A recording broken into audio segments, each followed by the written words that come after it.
ಹೋಳು ಬೆಂದ ಮೇಲೆ ಪೂರ್ತಿ ಬೇಯಬೇಕಂತಿಲ್ಲ, ಸ್ವಲ್ಪ ಸ್ವಲ್ಪ ಇದ್ದರೂ ಒಳ್ಳೆಯದು. ಆಮೇಲೆ 2 ತಟ್ಟೆ ಬೆಲ್ಲವನ್ನು ಅದಕ್ಕೆ ಜೊತೆ ಸೇರಿಸ್ಬೇಕು. ನೀವು ನಿಮಗೆ ರುಚಿಗೆ ತಕ್ಕಷ್ಟು ಬೆಲ್ಲ ಸೇರಿಸ್ಕೊಳ್ಳುವುದು. 2 ಮಾವಿನ ಹಣ್ಣಿಗೆ 1 ತಟ್ಟೆ ಪ್ರಕಾರ, 2 ಮಾವಿನ ಹಣ್ಣಿಗೆ 4 ಮಾವಿನ ಹಣ್ಣಿಗೆ 2 ತಟ್ಟೆ. ನಾನು 2 ತಟ್ಟೆ ಬೆಲ್ಲ ಸೇರಿಸಿದ್ದೀನಿ. ನೀವು ನಿಮಗೆ ರುಚಿ ತಕ್ಕದ್ದು ಸೇರಿಸ್ಬೋದು. ನಂತರ ಇದಕ್ಕೆ ಮೆಣಸನ್ನು, ರುಚಿಗೆ ತಕ್ಕಷ್ಟು ಮೆಣಸನ್ನು ಹಾಕಿ ಇಳಿಸಿದರೆ ಆಯಿತು. ಇದು ಮಾವಿನ ಹಣ್ಣಿನ ಗೊಜ್ಜು.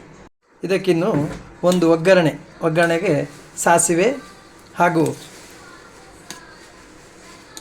ಉದ್ದಿನಬೇಳೆ ಸ್ವಲ್ಪ ಮತ್ತು ಇಂಗು, ಕರಿಬೇವು ಹಾಕಿ ಇದಕ್ಕೆ ಒಗ್ಗರಣೆ ಕೊಟ್ಟಿಟ್ಕೊಂಡ್ರೆ 1 ತಿಂಗಳವರೆಗೆ ಇದನ್ನು ಉಪಯೋಗಿಸ್ಕೊಳ್ಬೋದು.